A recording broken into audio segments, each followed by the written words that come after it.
오늘은 역사의 주관자이신 하나님에 대해서 말씀드리길 원합니다. 성경은 하나님은 이 세상을 창조하신 창조주이실 뿐 아니라 이 세상의 역사까지도 주관하고 계신 전능하신 하나님이라 말씀하고 있습니다. 이 하나님의 말씀이 오늘도 자연세계의 법칙과 피조물들과 모든 나라와 온 세계를 지탱하는 근원이 되어주시고 있는 것입니다. 성경은 과학책이나 고고학책은 아닙니다. 그러나 과학이, 고고학이 귀신의 존재가 하나님의 살아계심과 하나님의 말씀이 진실임을 증명해주고 있습니다. 세계의 역사 또한 하나님의 선지자들이 몇십 년 전, 몇백 년 전, 몇천 년 전에 예언해 놓았던 그대로 이루어진다는 것을 증명해주고 있습니다. 세계 역사에 나타났던 강력한 제국 신바벨론이 역사의 한가운데 우뚝 서 있었습니다.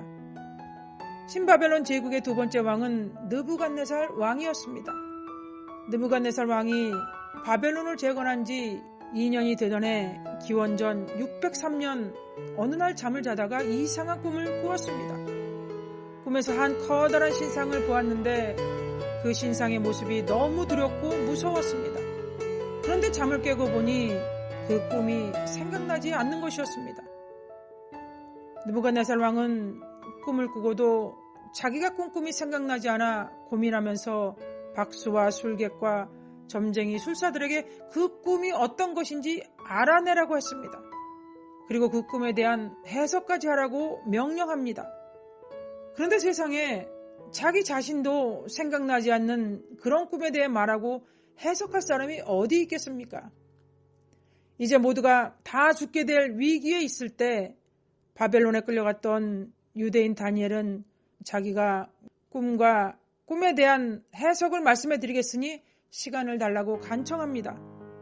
그리고 하나님 앞에 나아가 세 친구와 함께 간절히 기도합니다. 기도할 때 하나님께서 느부갓네살이 꾼 꿈이 무엇인지 그리고 그에 대한 해석까지 알려주셨던 것입니다.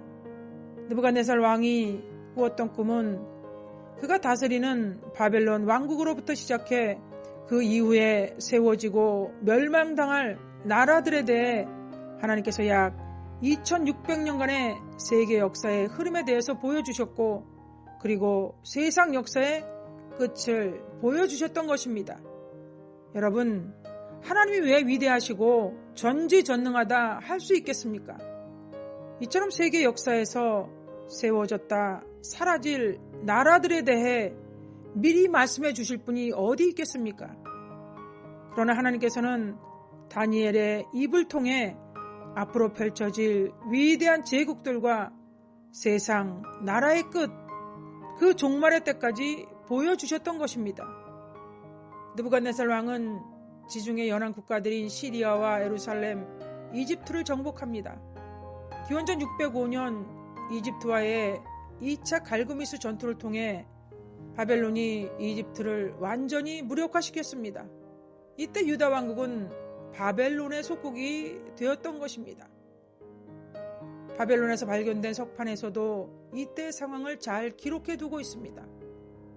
아카드 왕 제21년에 그의 장남이자 왕위를 계승한 느부갓네살은 군대 소집을 하고 이집트 군대를 대항하기 위해 갈구미스로 진군했고 바벨론 군대는 그들을 완전히 제압했다.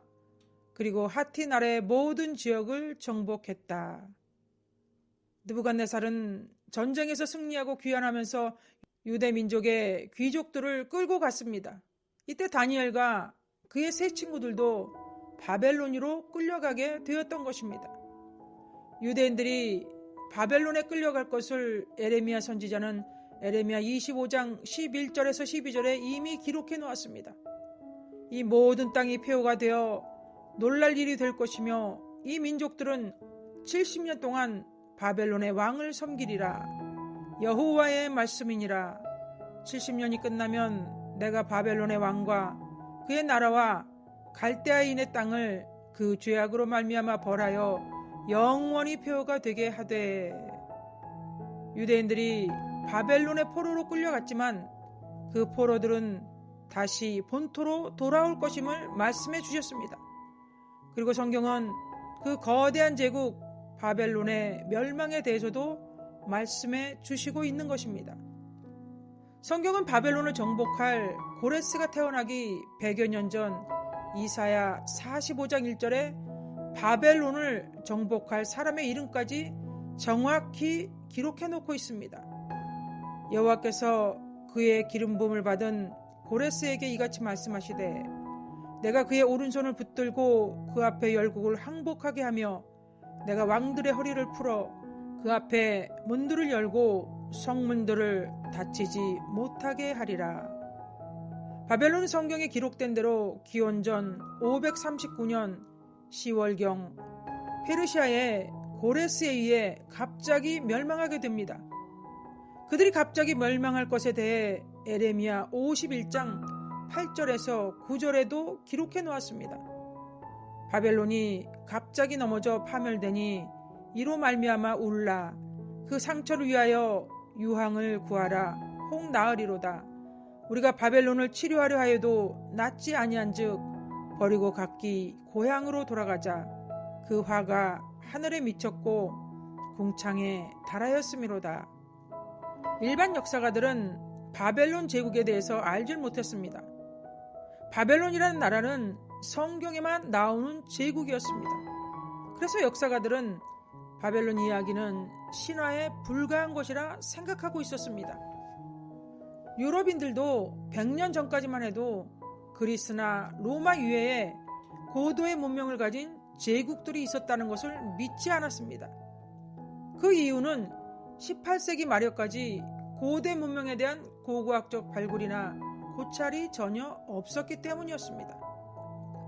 그러나 독일 고고학자인 로베르트 콜데바이에가 1899년부터 땅속 20m 아래를 18년 동안 파들어가면서 바벨론 제국의 유적을 발굴했던 것입니다.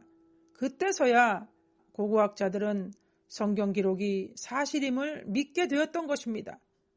기원전 5세기에 살았던 그리스 역사학자 헤로도토스는 바벨론 여행 후 바벨론의 거대함을 기록해 놓기도 했습니다. 바벨론은 각국과의 전쟁에서 승리하고 그 전리품을 가지고 사막 한가운데 크고 화려한 성을 건축했습니다. 바벨론 성벽은 30m로 건물 10층 정도 되는 두께의 철옹성이었고 성 주위와 성 안으로 유프라테스 강줄기가 흐르고 있었습니다. 성 안에는 아스팔트가 깔려 있었으며 그 당시 약 15만 명이 성 안에 살았습니다. 이처럼 거대한 바벨론은 그 세력을 영원히 떨칠 것 같았지만 하나님의 말씀대로 갑자기 파멸되고 땅속 20m 아래에 파묻혀 세상 사람들로부터 완전히 잊혀진 나라가 되었던 것입니다. 여러분, 우리가 세상 역사를 볼 때 마치 사람들이 만들어가는 것 같지만 그렇지 않습니다. 모든 개인과 나라, 열강들을 하나님이 통치하시고 다스리고 있습니다. 성경 다니엘서의 기록대로 바벨론도 페르시아도 헬라나 로마의 시대도 다 지나갔습니다. 이제 역사는 느부갓네살 왕이 보았던 거대한 신상의 발가락, 그 마지막 끝을 향해 오늘도 나아가고 있는 것입니다. 거대한 신상은 다시 오실 예수 그리스도 뜨인 돌에 의해 멸망할 것입니다. 이처럼 세상 왕국은 먼지처럼 사라질 것이지만 예수 그리스도의 나라는 영원하고 영원하고 영원할 것입니다. 청취자 여러분, 성경 기록이 사실임을 믿으신다면 예수 믿는 분들은 주님 오실 그 재림의 때를 기다리며 신부의 영성을 가지고 자신을 거룩하게 준비하며 살아가실 수 있기 바랍니다. 그리고 예수 믿지 않는 분들은 예수 믿으시고 하나님의 자녀가 되시는 축복을 누리실 수 있기를 주님의 이름으로 간절히 축원드립니다.